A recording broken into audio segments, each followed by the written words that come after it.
All right, you guys, so we got a very special guest with us today coming out of San Francisco, California. He goes by the name of Ravi Sandhu. He specializes in Indian music and hip-hop. How you doing, Ravi?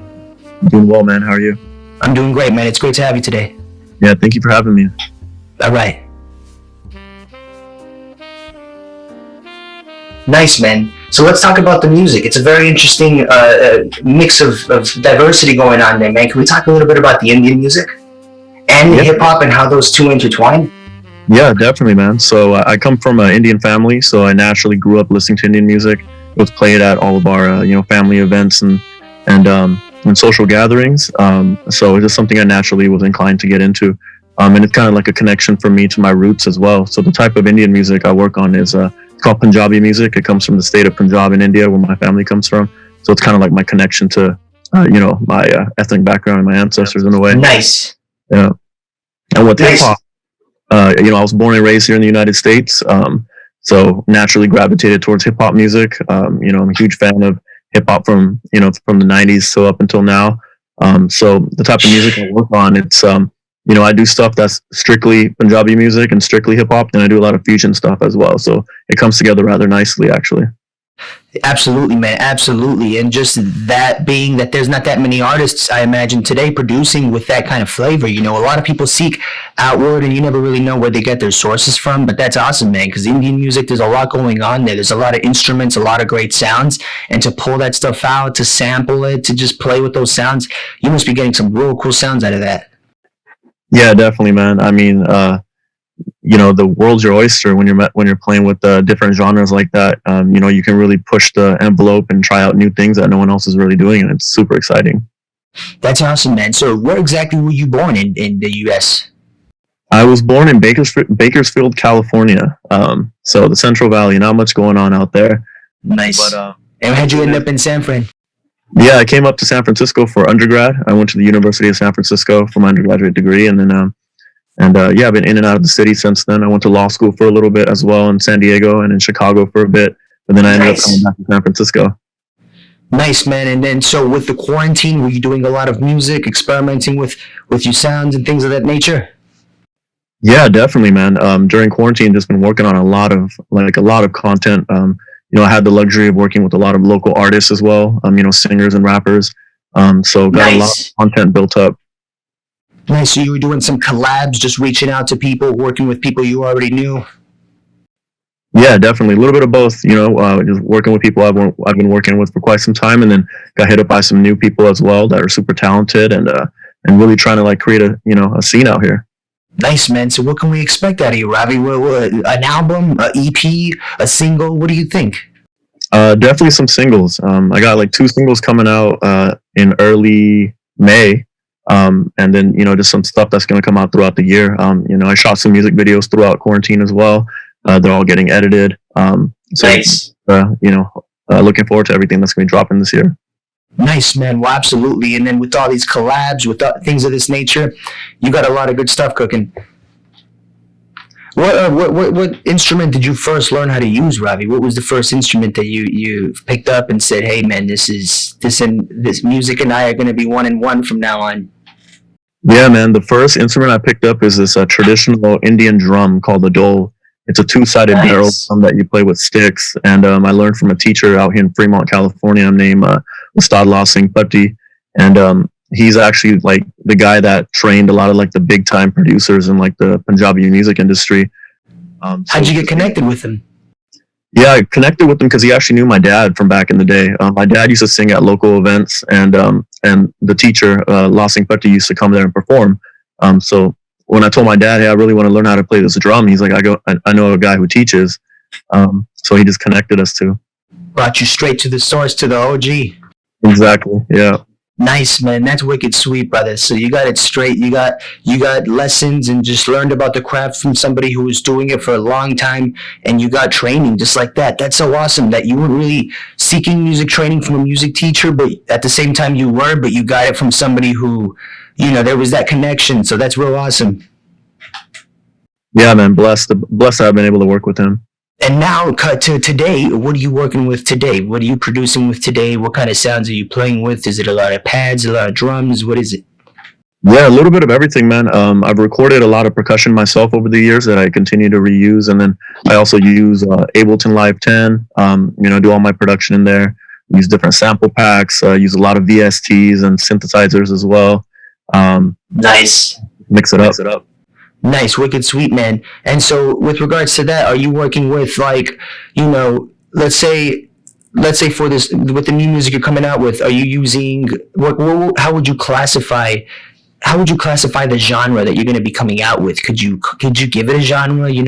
Is it primarily hip hop with a little bit of Indian flavor? Yeah, so the stuff I'm coming out with, it's funny you ask that because most of the beats are straight hip hop beats, but the lyrics and the singing is in Punjabi. So it's a little bit of both. There's like a fusion happening, and sometimes I'll drop like some traditional instruments in there, but for the most part, it's pretty much like mainstream hip hop type beats. Nice, man. Nice. That's wicked sweet, man. And now, with regards to that, do you have any music videos out that the audience could see? Are you going to come out with any music videos? How about the visuals? Yeah, definitely. So I have some music videos coming out later this year, and also in the next few weeks, actually. But I do have a lot of stuff out on YouTube. So if you just type in RAV-E Sandhu SANDHU, you'll be able to find all my stuff. Nice, man. All right. Now, can we talk a little bit, Ravi, about what it's like being an artist today, being out there and try to market your music, put out your music, cultivate the sound, cultivate the brand, and just keep producing at a level that nobody else is, and just, put yourself out there and get yourself noticed on the map? Yeah, definitely, man. I think, promoting yourself and marketing yourself is just as important as, creating the music these days. So, you got to put on many different hats. And being an independent artist, you got to do a lot of stuff yourself. So, like a lot of times I'll run my own ads, on social media. I'll even edit some videos, lyrical videos that I'm coming out with, or just promotional content for social media. And at the same time, you want to keep the creative juices flowing, and you still want to make good music that really resonates with you and that you feel like will resonate with a lot of people. So it really varies. But a lot of times, I'll have tracks that will come out through a record label, and they'll take care of all the marketing aspects for me. But then the royalty aspect gets taken away from you because they'll take a larger cut. So it's a balancing act, and a lot of times it comes down to the artist that I'm working with. They'll be signed to a label, or they'll be, represented by a certain entity. So it's a balancing act, especially as a producer these days. Do you yourself as an artist, and you notice other artists change? Because stylistically, you're always changing, and it's almost like at a rapid rate today. How are you able to allow yourself to change and adapt, but also stay consistent with that sound for your audience? Yeah, I think changing and adapting is huge. Music's always changing. It's kind of like fashion, and you really got to stay with the times. And I've always noticed like the OG producers, the OG artists that have been around for a long time really get stuck on the sound that they feel like is the true sound, and they kind of, miss the mark with the youth. And so my thing is I'm always trying to listen to what younger kids are listening to these days, like what's popping, like what's really hot out there. And I try to figure out why, why does this resonate with people? And I try to, borrow some elements of that, put it into my music, but then also try to stay true to myself and go with what feels right. You got to do that, though, to see what's commercially working and, like you said, where the trends are going. So that's a great answer to that question. Very nice, Ravi. Now, with regards to collaborations, do you want to give a shout out to any artists you've been working with specifically it's been a great collaboration with? What's that been like with collabs? Yeah, collabs have been great. I feel like they're super important. It's not just a situation where you can collab with anybody. You definitely got to have chemistry. You have to have a certain type of understanding and a little bit of respect for each other. So, I've been fortunate enough to work with a lot of talented artists here in Northern California, with the likes of Bali Chima, Sabi Panesar, and B. Harry. These are three artists that I'm working with very closely right now. And then also, I DJ as well, and I work with the crew. Got to shout out the Nonstop Bhangra crew. We've been doing a night in San Francisco for the last 15 plus years. So blessed to be part of that collective as well. Very nice, man. And you guys were active making moves before this, and you're ready to make your moves after everything clears up, right? Yeah, definitely. Just waiting for venues to open back up so we can start throwing parties again. When do you think they're gonna open up venues again? So in San Francisco, they're starting to do them like outdoor venues at limited capacity. So I'm hoping, within the next few months, as people continue to get vaccinated and the numbers continue to go down, I'm hoping we'll be able to get back inside and host some like really cool events. Right, that's what it is, right? As long as I think they're pushing for the vaccinations, because that's the only change, right? If nothing changes, nothing changes. So I think we're just trying to change so that the venues can open up and we can make that happen. Because especially for like DJs and stuff like that, got to make a living, and it's a even just that atmosphere, just that craft. You need that whole thing to keep going. Definitely. And I know, everyday people miss going out and enjoying good music and having drinks and being social and partying, so that's something that's really, no one's been able to do that for the last year and a half or so. So I know a lot of people are itching to get back out. Well, the good thing is you're in an area where there's always a lot happening. So I'm sure once it picks up, it's going to pick up even more. And not only that, you're in a great area where there's a lot of great artists. A lot of legends have come out of that area. And there's always great artists just every day you're hearing come out of that area, like yourself, hardworking individuals. It's just that work ethic, that area. Maybe it's just the inspiration, something. It's real special when you see things come out of that area. Yeah. I mean, the vibe out here is really different. San Francisco's, and especially the Bay Area, has definitely had some like cutting edge artists, like like Tupac spent time out here before he blew up. E40's from here. We got G-Eazy, Too Short. A lot of legends have came out of here. So I don't know if it's something in the water or it's just the energy or the diversity that's here. But the Bay Area is a melting pot, and there's always some cool sounds coming out of here. Very nice, absolutely. All right, and Ravi, what's your work ethic like these days? How has it changed? How, you've evolved as a musician since the day you started to now today. How would you say you've changed and really tightened those bolts up to make you, really get into the groove of things? Sometimes we just kind of used to fiddle with stuff. You kind of just noodle around, but what are you doing now to say, what, I've been doing this for so long. Is it constant everyday practice? What are you doing to stand out from the crowd? Yeah, nowadays I just try to work smart, because time gets tighter the older you get. I have a full-time job. I work a 9 to 5. So usually I'll work on music in the evenings.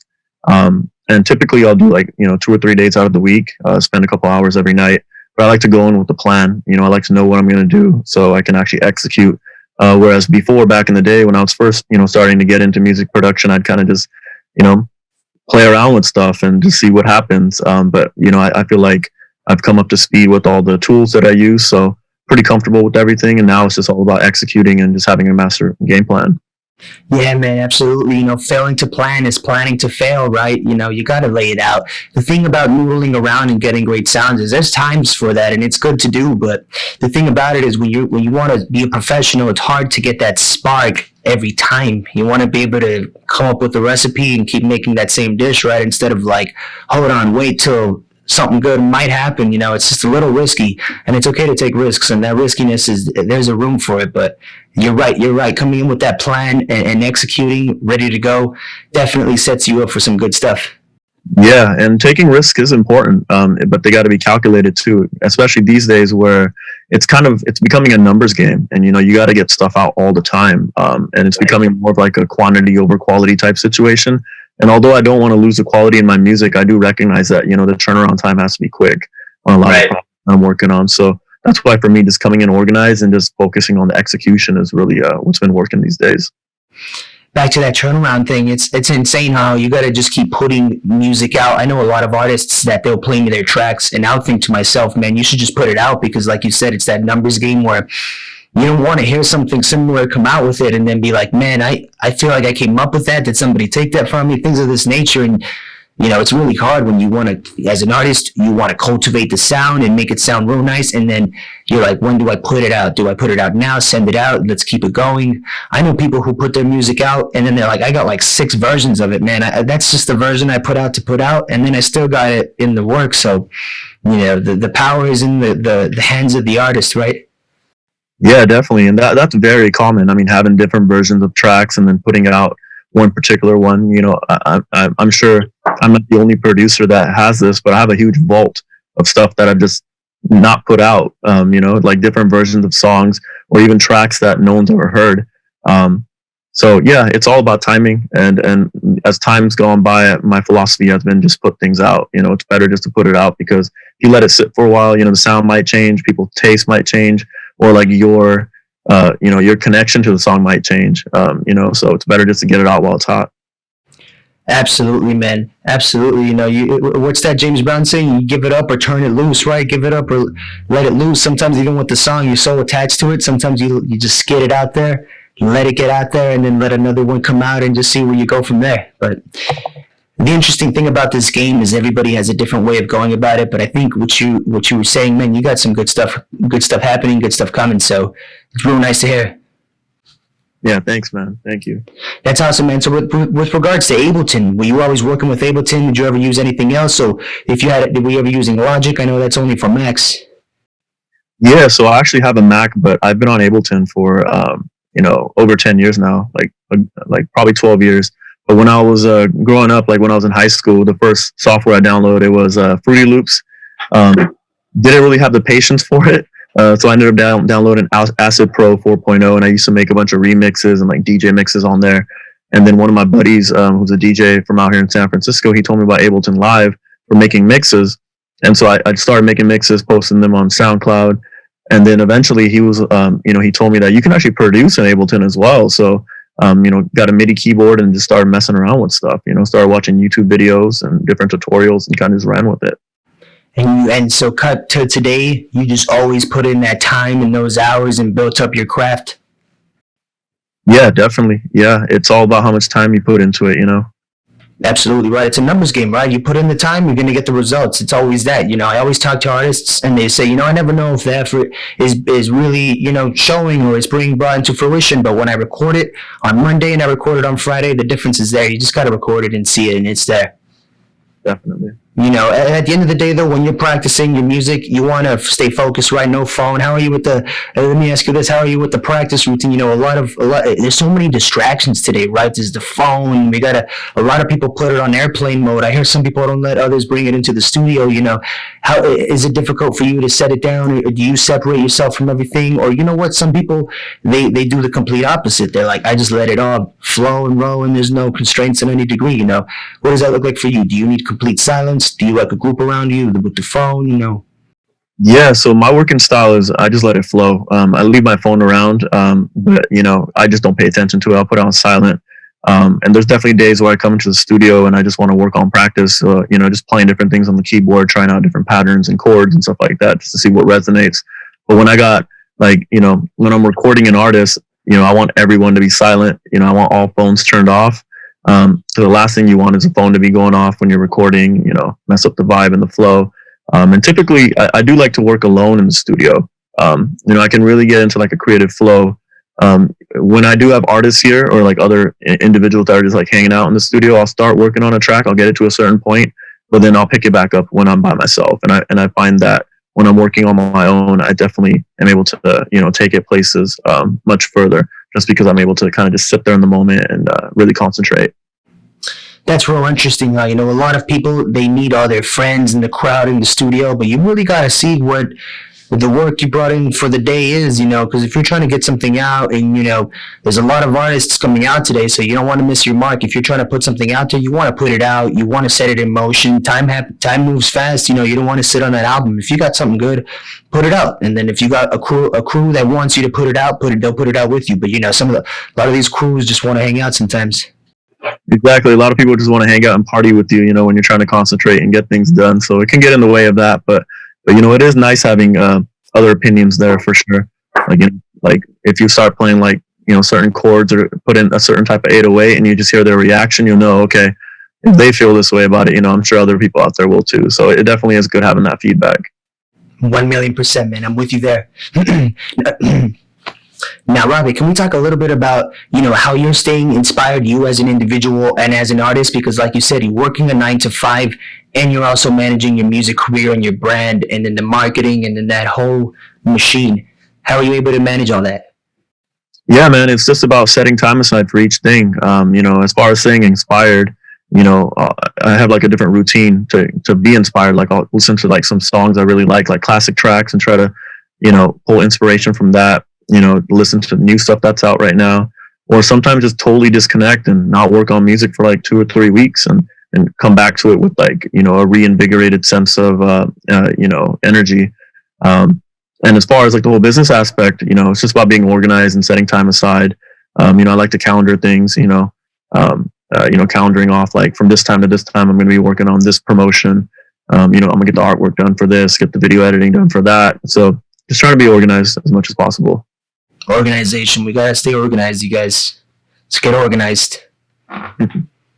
Definitely. Very nice, Ravi. Now, how can we find you on social media? Yeah, man. I'm on Instagram. I'm RAV_E Sandhu, SANDHU. On Twitter, RAV_E. On Facebook, if you just type in RAV-E Sandhu, you'll be able to find me. Or you can just go to my website, which will lead you to all my social media profiles and my SoundCloud. It's www.rav-e-sandhu.com. So, Ravi, I want to talk to you about the Indian music and that inspiration that it brings to the hip hop. When you're working with other artists, are they also familiar with the Indian music? Have you worked with artists who are completely unfamiliar with it and they love it? How are you introducing that to them? Because there's a lot of good sounds there, but it's always, how you introduce things and how you lay it out, right? Yeah, definitely. Most artists that I work with, they are familiar with Indian music. Most of them come from the same community as me. And so they're familiar with Indian music, and they might actually be less familiar with the hip hop. So a lot of times I bring them up to speed with the hip hop on what's hot now, what the younger generation is into now, and show them examples of different artists. That's so awesome that, turning that around, them being introduced to the hip hop. I'm really curious to see how that style of music could be brought in there and just all that intertwining, good sounds coming out of that. Because you see that in many places. You see cultures taking inspiration from hip hop already and what is it, K-pop, taking inspiration from pop. So that's always real awesome, man. It's at the end of the day, we've heard a lot of the same great things, and they're great things, but I think we're ready for some new stuff. So you might be the pioneer of something good, man. Yeah, I hope so, man. I hope so. Definitely trying to push the envelope all the time. And, hip hop is something that's very universal. And, you can find it in every single country around the globe now. Everyone has their own iteration and version of it. And with Indian music, like the relationship between hip hop and Indian music is actually very old. People started in the UK making remixes like in the 1980s with hip hop and like reggae and different types of music that was big in the UK at that time. And fast forward all the way to, I think it was 2005, an Indian artist named Punjabi MC came out with a track called Beware of the Boys, and Jay-Z actually did a feature on it. And it's still a track that's played at all the nightclubs around the world.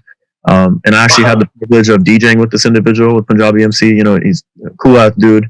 Worked with them on a few different dance nights already. So nice, man. Nice. Punjabi MC. Yep. Check them out, you guys. That's awesome, man. We're going to check them out.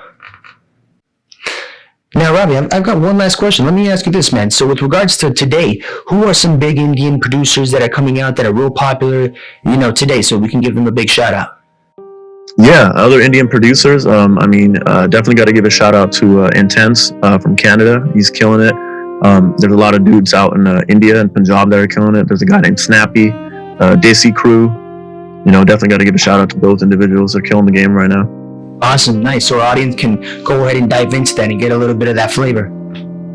Definitely. Nice, man. All right, Ravi, I really appreciate you for your words and for your time, man. All right, thank you, man. I appreciate you as well. All right, man. Thank you. Thank you, Ravi.